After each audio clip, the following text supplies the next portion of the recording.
Hi friends, नमस्कार, जय श्री राम। पहले तो ये वीडियो देखो विदाई जी का, सेतो विधानसभा का। पार्टी में जो नौकरी लगी थी, कांग्रेस पार्टी जो युवाओं के बारे में सोचती थी, नौकरी लगी थी, आज वो नौकरी कर रहे। लेकिन इन्होंने अभी 3 साल पहले चुनाव के लिए इन्होंने मोबिलाइजर का भर्ती करा, युवाओं के साथ में गद्दारी करते हुए आज उनको भी बाहर कर दिया। ये हर बार युवाओं को बर्बाद करने में लगी हुई है। आप युवाओं को आज यहाँ पर शपथ लेके जाना पड़ेगा कि आने वाले समय में प्रदेश में और देश में भाजपा सरकार को उखाड़ के फेंकना पड़ेगा, तब जाके हमारे अच्छे दिन आएंगे। देख, ये सबसे पहले मोबिलाइजर के बारे में बात करते हैं, जो कि मोबिलाइजर को भी हाल ही में जो निकाल दिया है। मोबिलाइजर को जो पूरे 5000 मोबिलाइजर थे, उनकी भर्ती रद्द कर दिया है उन्होंने, उनका कार्यकाल समाप्त कर दिया है। जो कि शिवराज सिंह चौहान के द्वारा इनको भर्ती किया गया था 21-22 में। और हम भी समझते, ये इनकी परमानेंटली जॉब नहीं थी या परमानेंटली भर्ती नहीं थी इनकी। इन्होंने साफ तौर पर बताया भी था, जो कि शिवराज सिंह द्वारा। और ये सरकार पे रहता है कि ये कितने साल चलाना है, 5 साल या 10 साल चलाना है। ये सरकार डिसाइड करेगी, सरकार का बजट होगा तो चलाएगी, नहीं तो नहीं चलाएगी। ये साफ तौर पे ये क्लियर कर दिया था इन्होंने, और अभी इनको निरस्त कर दिया है। 1. यह नियुक्ति स्थायी परमानेंट नहीं बल्कि संविदा योजना आधारित थी। 2. केंद्र सरकार की राष्ट्रीय ग्राम स्वराज अभियान RGSA के तहत ये योजना 1 अप्रैल 2022 से 31 मार्च 2026 तक ही प्रभावी थी। और 3. 31 मार्च 2026 को इस योजना का कार्यकाल पूरा हो जाने के कारण सरकार ने इन मोबिलाइजर की सेवाएं समाप्त। और मोबिलाइजर को शिवराज सिंह ने भर्ती दी थी, और शिवराज सिंह चुनाव जीतने के बाद जो कि मुख्यमंत्री मोहन यादव को बना दिया। ये शिवराज सिंह होते तो ये आगे भी योजना चलती रहती, पर ये मोहन सरकार है। मोहन सरकार ने खुद डिसाइड नहीं की थी कि इनको भर्ती करना था कि नहीं, ये शिवराज सिंह का डिसीजन था। और वो उन्होंने 4-5 साल चलाया भी इन्होंने, इसके बाद इनको समाप्त कर दिया। और शिवराज सिंह इनके जगह होता तो ये बंद नहीं होता शायद। और बात करते हैं, जो कि बीच में इन्होंने भाषण किया कि केंद्र सरकार और राज्य सरकार से बीजेपी को उखाड़ फेंकना है। तो क्यों उखाड़ फेंकना है, इनका रीजन बताते हैं। सबसे पहले ये आर्मी का वीडियो देखो। ये कांग्रेस वाले क्या कहते ना कि कांग्रेस के टाइम में हम लोग आर्मी को पता क्या था आपका, कोई भी आए एक तमाशा दिए, हम लोग सर झुका के जी रहे थे। हम लोग ऐसा हो गया था कि जम्मू में ना हम लोग सर उठा नहीं सकते थे। कोई भी आया थूक के चिल्लाते थे, पीट के चिल्लाते थे। पर आज के डेट में है ना, मोदी जी की वजह से ना सर उन्हें बोला है, जिसने अगर एक थूक भी दिया ना, एक तमाशा जो दिया उस हाथ को काट दो। ये सिर्फ मोदी जी की वजह से हुआ है। देख ले, क्योंकि बीजेपी राज में ये आर्मी मजबूत हो गई, अनुच्छेद 370 हट गया, 550 साल पुराना राम मंदिर बन गया। भारत का अर्थव्यवस्था 2014 से पहले 10 से 11 नंबर पे था, जो कि अभी 4 नंबर पर आ गया। और आने वाले 2030 तक वो 3रे नंबर पे आ जाएगा। इसके लिए बीजेपी को उखाड़ फेंकना चाहिए। भारत में इतनी तेजी से डेवलपमेंट हो रहा है, इसके लिए बीजेपी को उखाड़ फेंकना चाहिए। बीजेपी की रैली में पाकिस्तान के झंडे नहीं फहराए जाते हैं, सनातनी के झंडे फहराए जाते हैं। इसके लिए बीजेपी को उखाड़ फेंकना चाहिए। एक मेन मुद्दे पर बात करते हैं। भारत 1947 में आजाद हुआ और चाइना 1949 में, 2 साल बाद। फिर भी आज भारत से चाइना 15 से 30 साल आगे चल रहा है। कहीं ना कहीं सरकार भी जिम्मेदार होती है, क्योंकि देश का डेवलपमेंट सरकार करती है।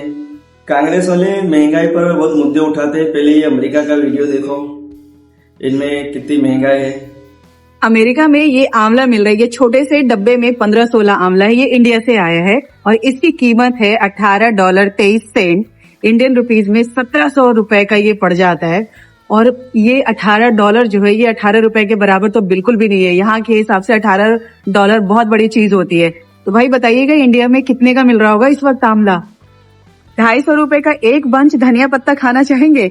ये है ऑर्गेनिक धनिया पत्ता। अमेरिका में ये मिल रहा है $2.50 का। और ये देखिए यहाँ पे लिखा हुआ है ऑर्गेनिक सिलेंट्रो। और ये अमेरिका का ही प्रोडक्ट है, बाहर से भी नहीं आया है जो कि इतना महंगा हो। ये देखिए दोस्तों, पार्ले जी, यहाँ अमेरिका में इतने बड़े पैकेट के प्राइस है 550 रुपए। आपके यहाँ कितने का मिलता है? आप मुझे कमेंट्स में जरूर बताना। देख लिया, अब ये पेट्रोल का भाव बढ़ गया, ये बढ़ गया, ये पहले पूरे चार्ट देख लो कि कौन कौन से देश में कितना कितना प्राइस बढ़ा है। भारत में सिर्फ 3.5 रुपए या 3 रुपए कुछ बढ़े हुए हैं, उसके अलावा कुछ भी नहीं बढ़ा, और महंगाई पे तुम रोते हो। कि पेट्रोल की मद में जिसकी कीमत का कल ऐलान किया गया, जो कि 458 रुपए तक बढ़ गई।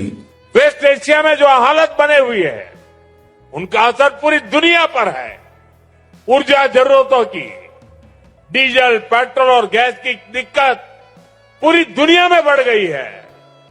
ऐसे संकट में भी भारत ने हालातों को नियंत्रण में बनाए रखा है।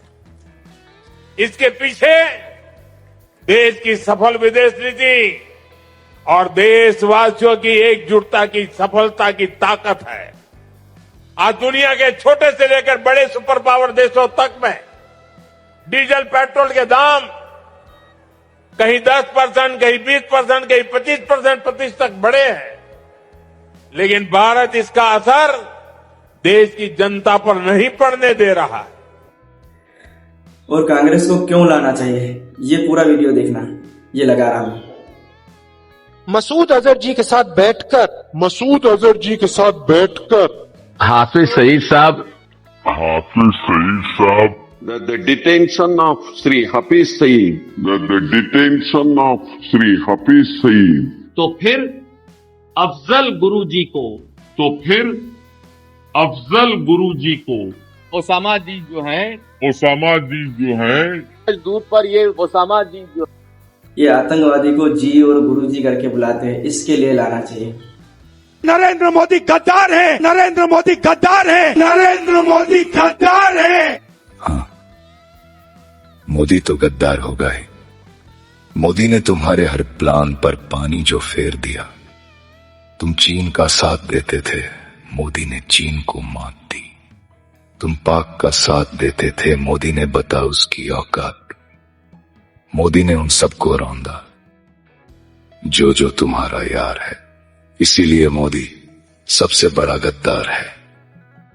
तुम्हारे संस्कार आतंकियों की मौत पर आंसू बहाने के हैं। मोदी के संस्कार आतंक को जहन्नुम पहुंचाने के हैं।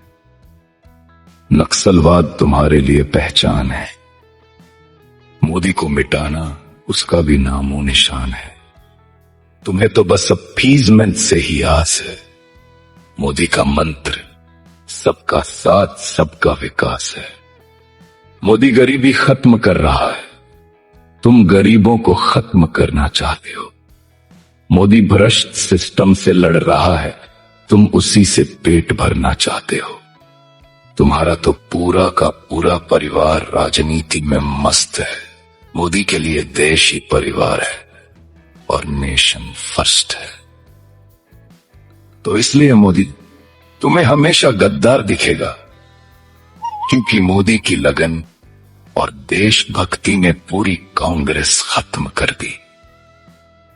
तुम पीएम बनने के ख्वाब देख रहे थे, जिसमें मोदी ने भूस भर दी।